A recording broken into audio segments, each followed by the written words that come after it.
Hello, Sir Jepoy! Kumusta po? Redman Toy Sherman here. So, ito sir, unboxing and testing tayo sir ng unit na order nyo. The Umarex Glock 17 Gen 5 MOS Airsoft Gas Blowback Pistol. Okay, so this is the one made by GHK. Okay, so ayan, makita nyo, meron siya nakasuot na Cerakote. So, ito yung finish ng aluminum slide and outer barrel. Okay. So, ito. Ito siya, sir. Okay. So, the unit,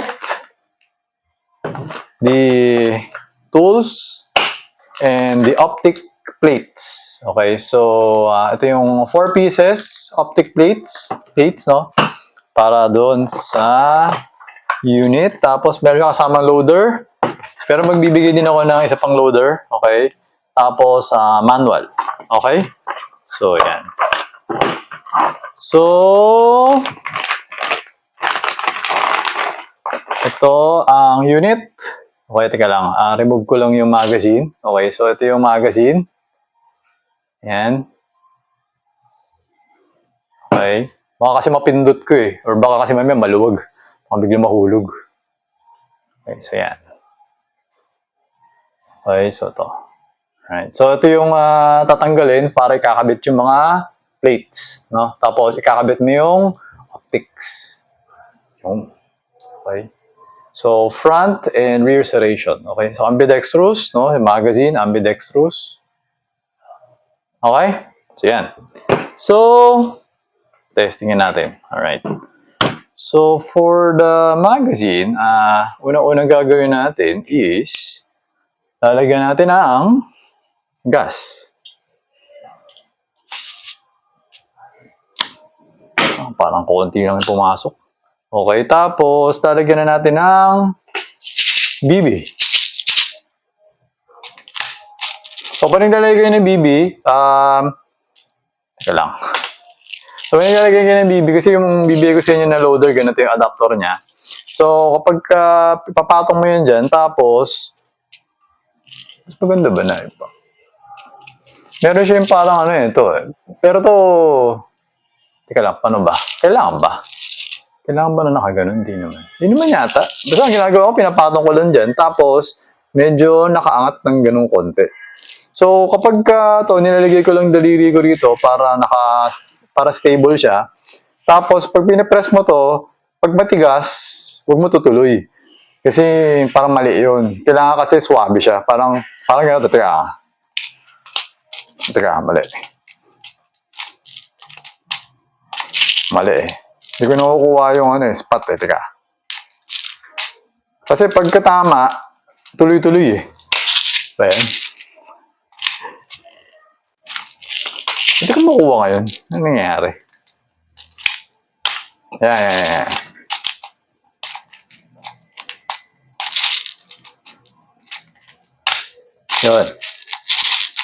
Yun. So, sobrang taas pala yung ginagawa ko. Okay? So, parang meron siyang siguro, ba't natin nakukuha ko naman? Mabilis ko nakukuha. So, parang nakaangat lang ng konti.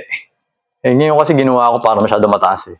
So, parang, kasi makikita mo yung entry point, di ba, dito. So, parang tatapat mo dyan, tapos iaangat mo lang ng konti yata. Yun yata. Teka, try ko ulit. So, tatapat dyan, tapos angat ng konti. Oo, tama. Eh, ganun pala. Ate kasi inuhula-hulaan ko lang. Okay? So, mukhang marami na lagay natin. Hindi ko lang alam kung ilan, pero medyo madami to. Feeling ko kakapusin yung gas na pinasok ko dito. Kasi konti lang yung pumasok na gas eh. Okay? So, ito na ang ating chrono. Alright, testing natin kung ilan ang FPS niya. Actually, ang binibili dito yung yung trigger, matigas na trigger. Tsaka, ano pa ba? Matigas na trigger, tsaka yung blowback. Okay, kasi, tsaka yun, yung quality, kasi aluminum to eh, yung slide, no? Yung quality, yung realism, yun. Hindi FPS yung binibili dito. Okay, pero testingin na lang din natin.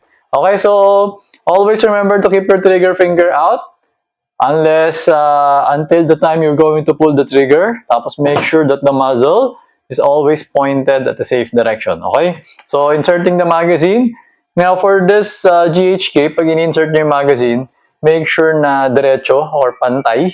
Kasi minsan, nagkakaroon tayo ng kumbaga, parang, hindi ko alam eh. Pero, pwede yata na nakatabingi siya eh. Na pumapasok yata siya eh. Paminsan na. Parang ganun. Kasi dati may mga customer na nagsasabi na ganun eh. Kaya ang ginagawa nila, parang may nilalagay sila ng mga kalso-kalso. Isang customer ko, nilagyan niya ng kalso dito, nilagyan niya ng kalso dito, nilagyan niya pati sa likod para may kalso, ganyan. Para lapat na lapat yung magazine dun sa nozzle. Parang sabi niya, ang sabi niya sa akin, parang ano siya, same siya sa tunay na baril na kailangan kina-customize mo. Yun yung sabi niya. Okay, so ako kasi wala man akong tunay na Glock, so hindi ko rin alam na kailangan palang gawin yung ganun. Kahit nasa tunay na Glock, para mag-best performance, parang ganun, hindi ko alam yun. Alright, so, to, insert na natin. So make sure na nakaganon. Pwede rin naman, pagpasok mo ng ganyan, do your best na ganun. Tapos, pagpasok, medyo ikutin mo siya ng parang, i-check mo siya, idiin mo siya, tapos make sure na parang, i-check mo siya counterclockwise, parang ganun. Okay, so parang counterclockwise, lagay mo sa gitna. Parang ganun. Okay? Yan, so teka, yan yung BB. Alright, so, firing. Okay, 273.8. First shot pa lang naman. Yun. Yung second shot, yun yung malakas. Yung first shot, medyo, minsan kasi ganun eh, parang alanganin yung first shot. Kasi nga, parang bago. Pero yung second shot, dun. Yung solid na siya. 319.5. 299. Parang naging supot ah. Teka lang. Wait lang. Okay. Hindi naman. Humina lang ng konti. Okay. 299.44. 295.9. Okay. Karagahan ko lang ng gas. Feeling ko kulang na to eh.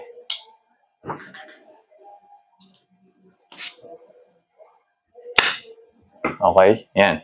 So, okay naman yung yung blowback niya. Pwede kaya gamitan ng to? CO2? Pwede yata eh. Pero wala akong CO2 na magazine. Parang pwede yata siya gamitan ng CO2 na para mas malakas yung blowback. Okay, so anyway, to. So ngayon, gagawin naman natin is isa pang FPS test. Isang parang blowback test. Yun, lumakas siya. Pero 290.9 lang. Okay. So, ayan. So, ngayon, mag-accuracy test na tayo. So, ang gagamitin nating the distance of the target box from me is 2.3 meters. And the target size is 4 centimeter. Okay. So, ang bilog na gagamitin natin is on the first row, on the top, third from the left. Okay? So, yan. So, after na to, pipicturean ko siya din, sisend ko sa inyo. Okay, so, yan. Check natin kung diretso ba. Okay. So, ang unang hits natin is lumabas sa bilog. Mababa siya. Hindi ko alam kung... Kasi nga, matigas yung trigger, no? Hindi ko alam kung na ganun ko. Kasi medyo nagmadali ako eh. So, teka lang. Ito, ulitin ko ulit. Oh, okay. So, hindi ko alam eh. Kasi ngayon, gitnang-gitna siya. So, may posibilidad yung unang hits ko na lumagpas dun sa bilog, dahil sa nagmadali lang ako. Okay. Tigas kasi yung trigger. So, ngayon, 6 o'clock. Ano ba to? 7 o'clock. So, medyo mababa nga din yung... Mababa nga ba siya? O nagaganong ko lang? Ngayon naman, nasa parang 1 o'clock. Ngayon naman, nasa parang 4 o'clock. Okay.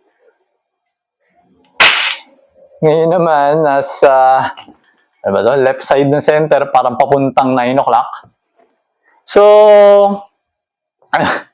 actually, pangit yung grouping for me. Kasi ako, syempre, practical shooter ako eh. So, maarte ako pagdating talaga sa accuracy, no? So, ngayon, ang masasabi ko lang is that ang gamit kasi natin bala dito is 0.20. Okay. Pero, kumbaga, okay na rin siya in a ways, accurate na rin siya kasi natatamaan natin yung 4 cm na bilog at 2.3 meters, no? So, accurate na rin siya. Yun nga lang, hindi nga lang siya precise. Kumbaga, hindi ko nga lang sure kung dahil yun dun sa bala na gamit natin na 0.20, tapos pag gumamit ka na, kaya ako pagdating sa competition, ang gamit ko is 0.28. Kasi nga, syempre, mas mabigat ko. Ito sinasabi ko sa ibang vlog, mas mabigat yung bala, mas diretso siya. Mas hindi siya yung gumaganon. Gets mo? So, ngayon, ito yung nakukuha ko dito, hindi ko alam kung gumaganon yung BB o dahil sa matigas lang siya, pero hindi siguro kasi yung bandang, yung una lang yung medyo nagmadali ako eh. Yung mga bandang uli, medyo nagsisteady na ako eh. Tapos medyo nasa loob lang siya. So, pwedeng kailangan adjustin yung hap, pwedeng gamitin ng mabigat na BB, parang something like that. That is for precision, okay? Ngayon, diyan naman pumapasok yun yung mga tinatawag na upgrade parts. Kaya yung meron nagbebenta ng mga upgrade parts, di ba? Kasi ginagawa nilang precise yung mga unit. Ganun siya. Okay. Pero so far, accurate naman siya. Yun nga lang, medyo nakakornihan lang ako sa groupings. Okay. So, yun lang. O, ngayon naman, gitna-gitna. Okay, ngayon, gitna ulit. Okay? So, okay naman yung accuracy niya. Oh, hindi nga na siya ganun ka-precise. Okay. Pero yun nga, natatamaan naman natin yung target. So, okay na rin siya for training. Okay? So, yan, nag-opening slide, removing the magazine. Okay, yan, wala nang bala. So, katulad ng sinasabi ko, do not push down the slide catch, pull back. Okay? Para kung gusto mo siya bumalik sa normal. Hilain mo siya, bababa yung slide catch, tapos release mo siya. Okay, tapos hammer down.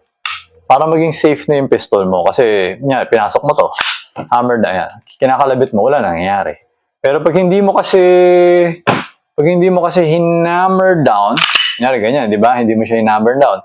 Tapos, napasok mo yung magazine. Tapos, kinalabit mo yan. Puputok siya. Okay, paano kunwari, sabihin natin may nakalimutan mo, may bala pala. O, hindi kung may tao doon, tinamaan. Pag may TV, tinamaan yung TV. Sabi, sira yung LCD TV. Diba? Something like that. Okay?